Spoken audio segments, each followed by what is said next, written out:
Is there a correlation between climate change and mental health? Absolutely. So often when we speak climate, we speak about the visible impact, property loss or health impacts. These are the visible impacts that we speak about, but there is a greater challenge, the impact on mental health. Hello and welcome to Revolutionary Women. My name is Tess Silverman. Women around the world are constantly creating ways to make a difference in their communities, and today's guest is no exception. Deepa Anand has been involved in the development sector for over a decade. She's the CEO and co-founder of Sustera Foundation, an NPO working in the space of climate change and sustainable development. Her main focus is on creating resilient communities through the engagement of youth and women via capacity building, community projects, and climate literacy.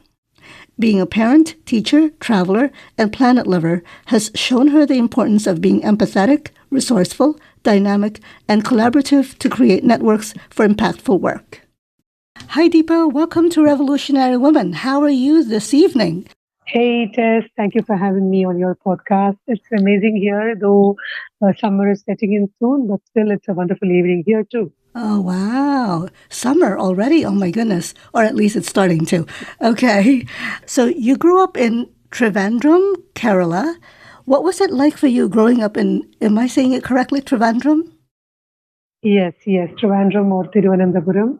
That's my native town. Mm-hmm. Yes, growing up was super here because it's still green. Kerala is one of the greenest places in India. And full of, we have everything from the mountains to the seas here in a very small state, very biodiverse.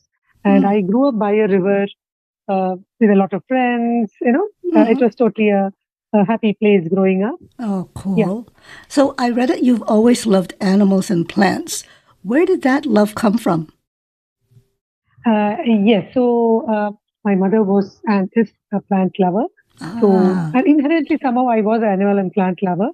Maybe that's what has been it has drawn me to the current space I am working in also. So, there's no specific reason. I just love them. That's it.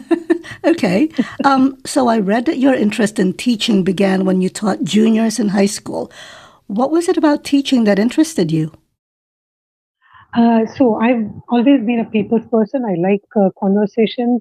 More than teaching, it's more of facilitating and listening to them, that space. And since I had a lot of friends, automatically, and yes, I was a good student too. Maybe my comprehension was better. I don't know whatever reason. And I was able to explain things in clarity too. So I had friends and juniors coming up to me, and it was fun for me because I got to spend time with them. So slowly, without being aware that I was teaching or facilitating learning, I got into that space. Okay. So do you come from a family of educators? No, okay. I wouldn't say my ancestral generation. No, they have not been. But my elder sister, she is a teacher. And a younger one is also, she's a clinical psychologist, but she's working with students, yes. Okay. Well, okay. So what lessons did your parents impart on you growing up? Yeah, so that has been very, very deep because I've seen both my parents full of empathy, joy, the spirit of giving, and, just being resilient. That is something which has stayed with me a lot. And I strongly feel what I am is from them majorly. So, and my father was abroad for quite some time when we were growing, 3 sisters and a brother. And I've seen my mother, look after us as a single parent at that time, not technically single, but, most of the time she had to take care of us. So how resilient was she? And she also was a person who used to be sporty. She used to kind of engage in the activities that our residential association had. And also at the same time, she used to engage herself, stitching, crocheting, trying out recipes, all these things. So I've seen her multifaceted, and that is something which, at that time I didn't know, but now I see myself, really? reflecting her a lot. And also my father, he also was a very empathetic person. I have seen him kind of mingle with anyone financially and socially forward or otherwise in the same wavelength. Okay. So that is something which has stayed with me too. Yeah. That's wonderful. Okay, so you are the co-founder, director, and head of community initiative at Sustera Foundation. Can you tell me what Sustera is about and what your role entails? Yes, so this journey began long ago when I was along with the facilitating learning, I also was an active volunteer in a lot of engagements when I was in Chennai after marriage. And also coming back to Trivandrum, I was a part of another social organization where I was mentoring a lot of youth in social giving, which is beyond charity. So, like, kind of making audio files for the visually impaired, spending time with the geriatric needy people, scribing for the visually impaired. And we Wow. used to conduct fundraisers for cancer and kidney patients also. So, Oh, these wow. were learning spaces. And since I was mentor and kind of helping a lot of youth, when my current co-founder, he finished his climate studies in the Tata Institute of Social Science and came back and said, we need to kind of focus on certain things because climate is something which is very important. And I was like asking him whether that involves youth, women, education. He said that is the main vertical. So then he has said, I am ready to learn about climate. And that's how we started Susterra Foundation in 2017. It's been a Wow. long road now. I've learned a lot Yeah. because this was a totally new field for me at that time. But basically, as I said, I have been a plant animal people lover. So Right. it was not a long leap, but yes, learning the science of it took some time. But what has been a wonderful journey. And yeah, here I am. Okay. So but I just since you asked about the start of it, so we started in 2017, focusing on converting the global sustainable development goals into a regional language and Right. working with school children majorly. So regionalizing the context of global policies connected to climate, majorly the sustainable development goals is something we were looking into. And also as a teacher, I was actively engaged in teaching students in government schools, especially in Alapi, which is a waterlogged area through experiential, like the mud map and all activity. But 2018 saw the worst flood hit Kerala, and suddenly climate became something very relatable for all of us. Yeah. And since then, we have been growing through our verticals of capacity building, community programs, and climate literacy. Wow. Okay. So yeah, I actually went on your site and I love your mission, which is our mission is to cultivate this future through innovative initiatives that nudge positive change, influence governance, and inspire action, ensuring a healthier, greener, and more resilient India. So how do you make sure that communities do get involved with your work? And I mean, have you faced challenges when you work with communities regarding climate change and sustainability? Sustainability? Yes, often the climate literacy doesn't reflect so easily on ground. Like half the community, most of the community that we meet, they are not aware that whatever they are going through might be due to climate change. And also, climate change can be natural as well as anthropogenic, as in human cost. So these very thin lines of learning are often not reflected clearly at the community level because they directly connect to their daily livelihood and spaces of social living. Yeah. So we directly cannot go to community by telling we are working in climate and sustainability because these are all jargons which are not easily relatable to. Yeah. But we try to kind of engage with youth and women in an interesting manner, kind of doing activities which are more understandable or relatable to them, like kind of understand your strengths, understand your challenges, and what is happening in the ecosystem around you, how is it impacting you, and then connecting it to the larger climate narrative. That is how we go rather than talk about climate science directly. Yeah. But we do climate literacy directly in colleges where, there is already a level of learning and they can relate to some sort of science. Right. So I myself, as I said earlier, this whole world of understanding climate change was new to me. So I used to place myself in that space and think how I should be speaking or engaging if I didn't know it from scratch. Right. Yeah. So our designing of the curation of the experiential activities was based on the understanding that if we didn't know anything, how would we kind of want to learn about it? Okay, so what more should we be doing to make sure that we pay attention to what's going on with regards to climate change? So climate change is it kind of it's a global phenomenon, but the Yes. impacts are very local, and also the vulnerability is very differential when it comes to different communities, and also within communities, different people of different layers of society, as well as when you come into the nitty-gritties of gender, class, all those things. So we need to be very clear on whom are we addressing and through which system or route that should be addressed there. Okay. So right now, as I said, our focus is youth and women, but we definitely look at a holistic, collaborative way of addressing challenges.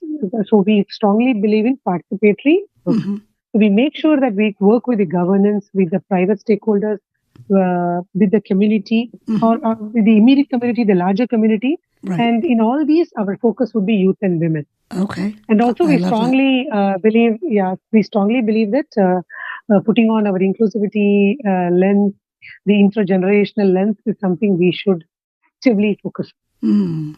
Okay. Is there a correlation between climate change and mental health? Absolutely. So How? often when we speak climate, we speak about the visible impacts, like, property loss or health impacts or, the biodiversity loss around us. These are the visible impacts that we speak about, but there is a greater challenge, which is a silent disaster that we would like to call it. That is the impact on mental health of scores of people. As I said, the vulnerability layers are different. Like the women and children are impacted more than the Yes. men, and then you also have the other gender, the LGBTQIA plus, or the most vulnerable of the society who don't have the social security umbrella helping them. So we need to address them not in silos, but in an integrated manner. So that the policy and the support reaches to everyone. So coming back to your question of climate health or the climate disasters impacting mental health, yes. So let me put it this way: you have direct visible impact and indirect impact.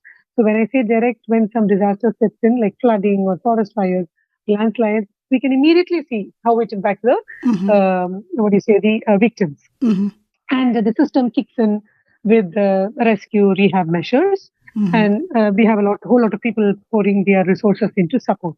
But you have a silent stress setting in the case of like fishers, farmers.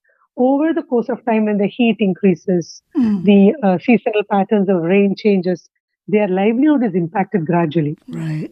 So often this invisible stress is not seen or kind of addressed in time. So that mental health impact also has to be factored in.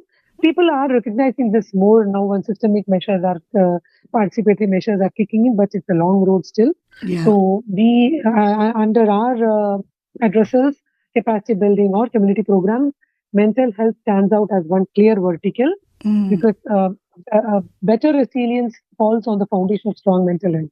Right. Wow. So that is something we focus on very strongly. Yeah. Okay. Well, Deepa, you've been mentoring for years. Why do you think it's important to be a mentor? Whatever we learn over the years of our life or our living, that kind of molds us into a person with a lot of experiences, skills, learning, and also, that energy that you carry. So I feel a full cup has to kind of pour over and give it to others. So inherently, if you have a set of skills, knowledge, it could be incomplete even.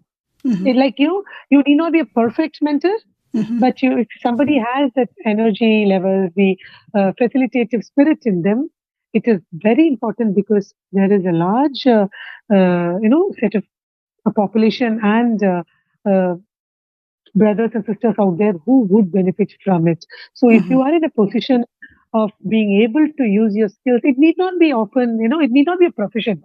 You could find to be a time to be a volunteer mentor also.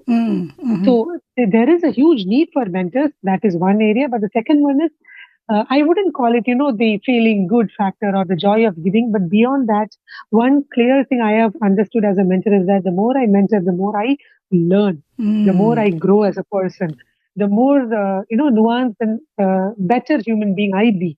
Right. Because, as I said, we are all imperfect. So we grow more as a mentor because often we fail as a mentor also. It's not, a mentor is not always perfect and successful. You also fail at times.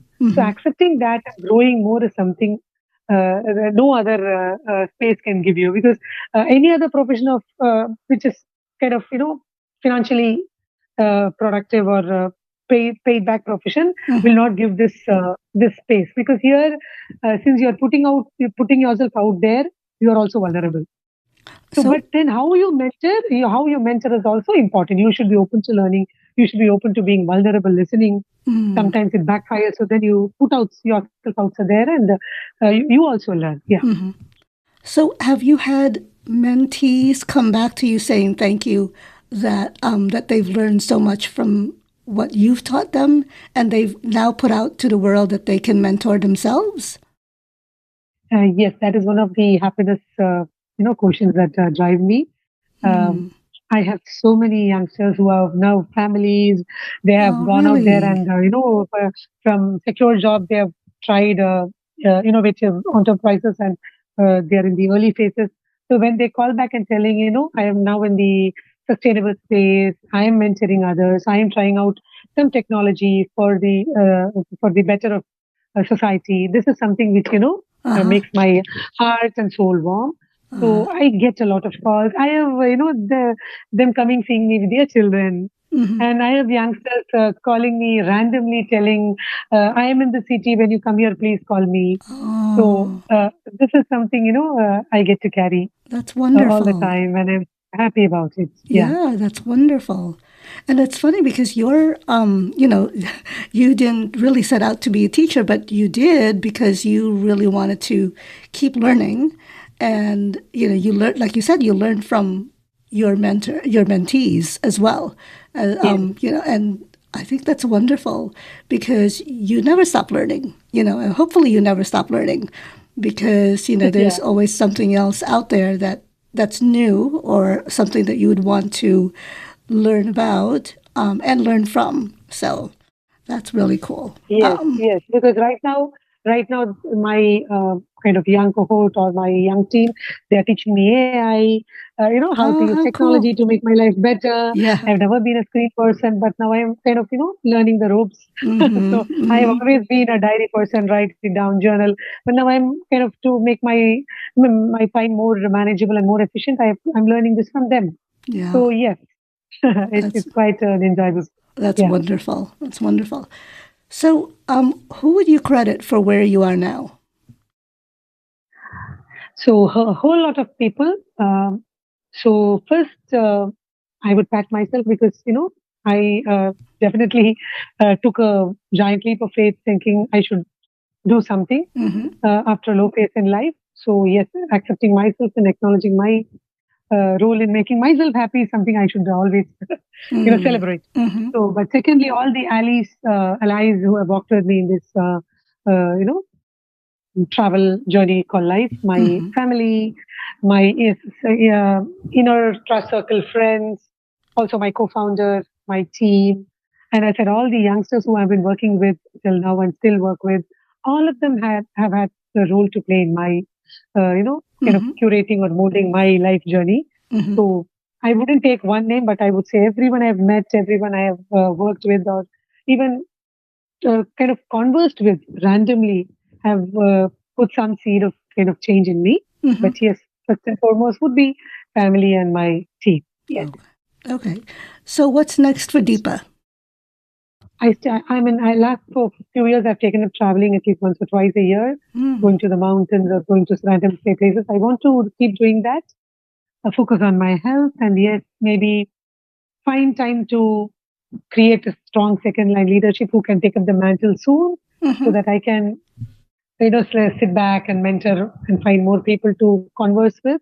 Mm-hmm. That is something I look forward to. But yes, you never know what life throws at you. But yeah, I would want to Yeah. be able to accept that wholeheartedly. Yeah.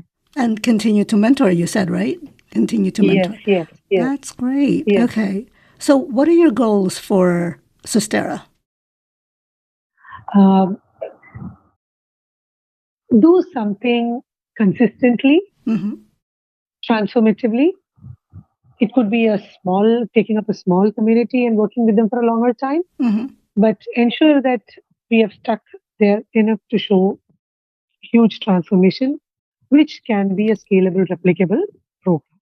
So right now, till now, we were focusing on capacity building. Now we are looking at such community engagement for a longer haul.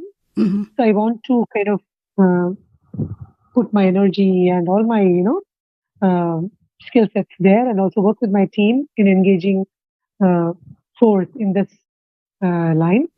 Alongside, I also want to kind of create circles of conversations where women can kind of come together, her spaces rather, where women from different spaces, they could be vulnerable, they could be kind of who are more strong, who could lead the such circles, coming together and finding that shoulder where they can maybe sometimes vent, sometimes where they can facilitate, sometimes where they can just be silent and hold each other. But I want to look at creating such her spaces going forward.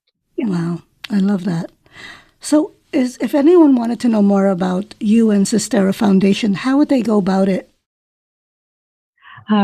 Yes, so we are present on all the medias, LinkedIn, Facebook, Insta. So it is Sustera_org on Insta, it's Sustera on LinkedIn. And you could just message us, reach out to us, any one of us in our team. We are open to conversations, collaborations. We strongly believe in working together because climate is something which nobody can, work alone in, or focus to change it suddenly alone. Right. So we need a lot of collaborations. We need a lot of, we need a lot of friendships to hold ourselves, because this space is not easy. Yeah. Building resilience, because every day the heat is going up. Every day we see a lot of biodiversity changes. We see, disasters hitting us back to back. So we need a lot of friendships to hold forth and, walk together, to respect and cheer when the larger canvas is not so, what do you say, I won't say the word not happy, but it's more challenging. Yeah. Yeah, for sure. Yeah, as you were speaking, I was being reminded of, like, today is really cold by me, and we've had so much difference in temperatures, like, if not daily, like weekly. It could be warm one day, and then the next week it's like snow. It's like, it's insane how, like, it just has changed so much, like, over the years, like, and it's like really crazy how it's and it seems to be getting worse, and it's like, oh, I don't know. Yes.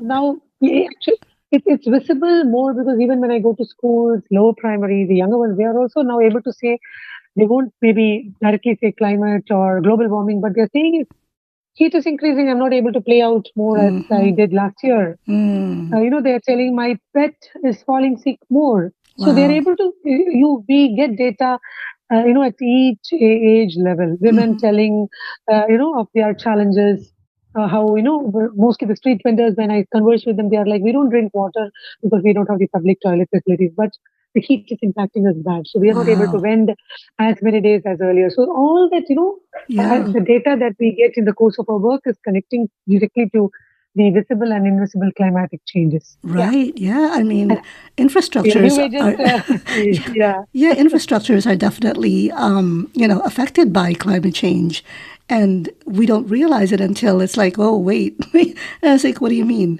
And it's like, oh, okay, in case something happens, you may not have water, you may not have power, and it's all connected.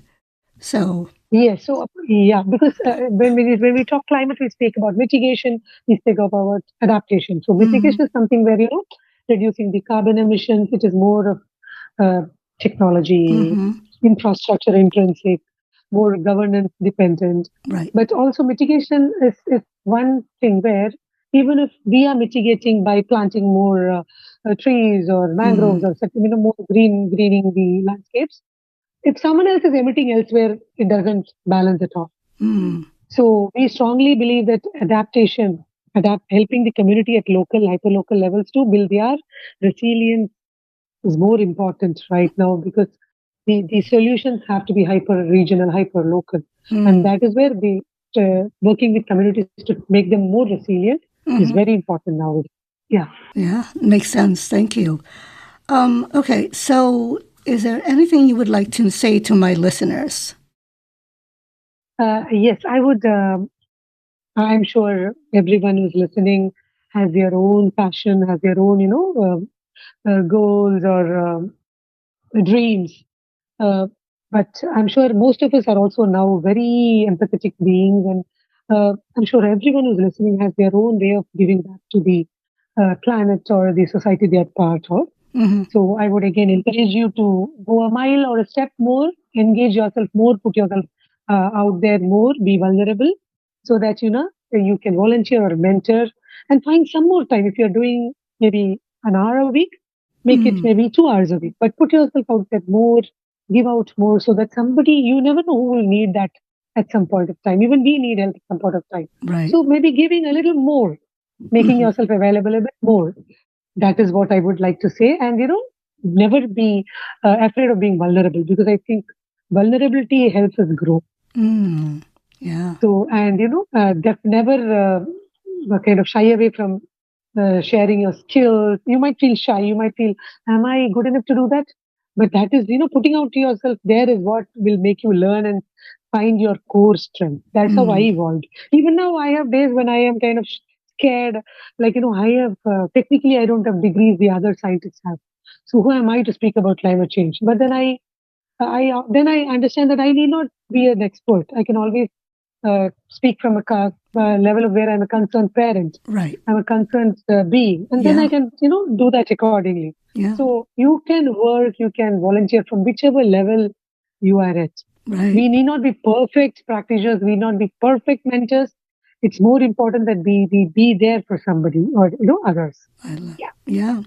And I mean, you've had life experiences, well, we all have life experiences that we can actually share with others. And, who knows, they may or may not relate to us, but at least you're putting it out there, right? Like you're saying. Yes. So. Yes. And also, and an interesting thing I found it in all these kind of, conversations, the relationships that I've built along my journey, it has helped me grow so much. It has brought me so much happiness that I would definitely say, whatever you do, being part of a larger society, giving out, will only help you kind of, help you back so much more. Yeah, you're right. Okay, so if you had one thing to change that you wish you had done years ago, would there be one? Oh, nothing. It's been quite a journey for me. Okay. So, and if my last question is, if you could go back in time, what advice would you give your younger self? Yes. One thing I would have definitely encouraged my younger self to do is I should have started traveling earlier. Because there's so much to explore around us. And yes, that would be one advice I would give my younger self. I should travel early. And also, yes, maybe I should have learned swimming earlier because I'm trying to. But yes. Oh, how cool. I love that. Well, Deepa, thank you so much for coming on my show and for sharing your life and your work with me through Sustera. And, I love what your organization is doing, your foundation is doing, because the conversations that you're having with your community makes a big difference, and it actually branches out to other communities and globally. So I appreciate all the work that you and your foundation is doing. So thank you for that. Thank you, Tess, for having me here. And as you rightly said, we are trying to do what we can, but even a half an hour or 45 minutes is not enough to tell our whole story or, kind of talk about climate itself. Yeah. I was just relating in a personal way with what I am doing. So if anyone wants to connect to us, most happy, connect to me through LinkedIn. I'm sure you will share, tag me. So please connect to me. Okay. We could have conversations, and I would love to learn, listen to experiences of others who have to share about what they are doing at their community level. Yeah, for sure. Well, Thank you for that, and I will keep in touch. And with that, have a great evening. Talk to you soon. Okay. Yes, you too. Have a great evening. Thank you. Okay, bye-bye. That's our show for today. I've posted more information about Deepa Ananth on RevWomen.com. Thank you for listening, and I hope you'll tune in every other Thursday for another episode of Revolutionary Woman. You can listen to Revolutionary Woman on Apple, Spotify, YouTube, or wherever you get your podcast. Just a little note, I've launched a Patreon account to support the show. All proceeds will go to producing and editing the episodes to give my poor husband a break from being my personal IT and production department. He wrote this. The address is patreon.com/revwoman.